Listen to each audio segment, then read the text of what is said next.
মাশাআল্লাহ মাশাআল্লাহ মাশাআল্লাহ। আসসালামু আলাইকুম। নতুন ভিডিওতে সকলকেই স্বাগতম। আজকে আপনাদের সাথে শেয়ার করব আমি দুপুরের লাঞ্চ। আজকে আমি দুপুরে কি খাইছি। আজকের খাবারটা অনেক বেশি লোভনীয় আর মজাদার। প্রথমেই বলে রাখি যে এই খাবারটা খায় সে সত্যি কথা বলতে আমার বিশ্বাস সে লোভ সামলাতে পারবে না। ভিডিও দেখা শেষ করে অবশ্যই বানায় খাবে। এটা হচ্ছে শুটকির ভর্তা। অনেকেই খায় আবার অনেকেই খায় না। যারা খায় তাদের পছন্দ অনেক বেশি পছন্দ শুধু শুটকি হলেই হয়ে যায়। আমার পছন্দের তালিকায় অনেক অনেক অনেক অনেক উপরে। আমার যে তরকারিটা অনেক বেশি ভালো লাগে বা অনেক পছন্দের সেটা হলে আমি একটা তরকারি দিয়েই ভাত খেয়ে উঠতে পারি। আবার দেখা যায় 2-3টা তরকারিও লাগে। তো আজকে ছিল শুটকির ভর্তা। ভর্তাটা কিনে আনাইছি। এটা হচ্ছে আবেশের ভর্তা। আবেশে বেশ কিছু রকমের ভর্তা পাওয়া যায়, বেগুন ভর্তা, আলু ভর্তা, ডিম ভর্তা, 2-3 রকমের শুটকির ভর্তা, আরও কিছু ভর্তা আছে যে যার মতো করে নিতে পারে। আমার আবেশের এই শুটকির ভর্তাটাই বেশি ভালো লাগে। আর এত মজা, বিশ্বাস করেন আপনার আশেপাশে যদি আবেশ থেকে থাকে আপনি খেয়ে দেখবেন। আমি ভয়েস ওভার দিতে পারতেছি না, মনে হচ্ছে আমার এখনই আবার খেতে ইচ্ছা করছে, এমনটা মনে হচ্ছে। আবার এত মজা করে খাইছি।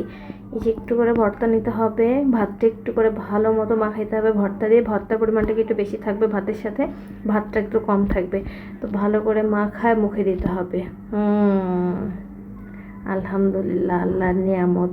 মনে হচ্ছে আমি এখনও খাচ্ছি। সত্যি আমি ভয়েস ওভার দিতে আমার অনেক বেশি কষ্ট হচ্ছে। মনে হচ্ছে আমার আবার খেতে ইচ্ছে করছে। আর দেখা যায় মাঝে মাঝেই আমরা এই ভর্তাটা নিয়ে আসে খাই। এত বেশি মজা যে যখনই ভালো লাগে না বা মুখের স্বাদ নাই, রুচি পাচ্ছি না, তখন আমরা এই ভর্তাটা নিয়ে আসে খাই। শুটকির ভর্তা যাদের পছন্দ আমার বিশ্বাস আপনারাও লোভ সামলাতে পারতেছেন না। ওরে আল্লাহ রে, কি মাখতেছি আর কি খাচ্ছি, এই লোভ কি সামলানো যায়?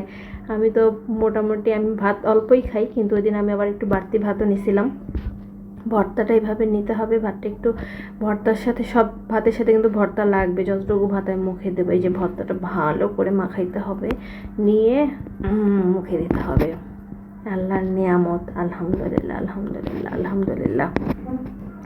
আবার ভর্তা নিতে হবে। এই যে দেখেন আমি 2-3 বার করে কিন্তু ভর্তা নিচ্ছি। ভাতগুলো কিন্তু একদম ভর্তা ভর্তা থাকতে হবে। অল্প ভর্তা নিয়ে অনেকগুলো ভাত খাওয়া যাবে না, তাহলে স্বাদ পাবেন না। বেশি ভর্তা নিতে হবে, ভাত অল্প থাকবে, তাহলে স্বাদ পাবে। নিচে দেখেন এই ভর্তাটা আমরা 2জন খাইছি, 1 বাটি ভর্তা, তাহলে বোঝেন আমরা কি ভর্তা পাগল। আলহামদুলিল্লাহ। লাঞ্চটা এত বেশি মজা লাগছিল, এই ভর্তা দিয়ে খেয়ে উঠছে। আরও রান্না ছিল, ডাল, ডিম ভাজি, তারপর একটা ভেজিটেবল ছিল, ওগুলো আর কিছু নেইনি। আমি শুধু এই ভর্তা দিয়েই খাইছি। আমার এক্সপ্রেশন দেখলেই আপনারা বুঝতে পারবেন যে আমি কত মজা করে খাচ্ছিলাম। আল্লাহর নিয়ামত। আমার লোট্টা মাছের শুটকির ভুনাটাও অনেক মজা লাগে, সেটা হলে তো আলহামদুলিল্লাহ আর কিচ্ছু লাগে না। আমি শুধু এই শুটকি ভর্তা দিয়ে খেয়ে উঠি। যারা খান না তারা আসলে এই স্বাদ বুঝবেন না, আর যারা খান তারা তো মনে করবেন আলহামদুলিল্লাহ, আল্লাহ জান্নাতের কোনো একটা খাবার খাওয়াচ্ছে। আলহামদুলিল্লাহ। এত স্বাদ কেন হইতে হবে এই শুটকি মাছে? শুটকি মাছ, তারপরেও এত স্বাদ, যেটা কাঁচা মাছেও আমরা পাই না। আলহামদুলিল্লাহ। তারপরে যে দেখেন আমি আবার ভর্তা নিয়ে নিয়েছি, আবার খাচ্ছি। আমি ভয়েস ওভার দিতে পারছি না। ভালো থাকবেন, সুস্থ থাকবেন। আল্লাহ হাফিজ।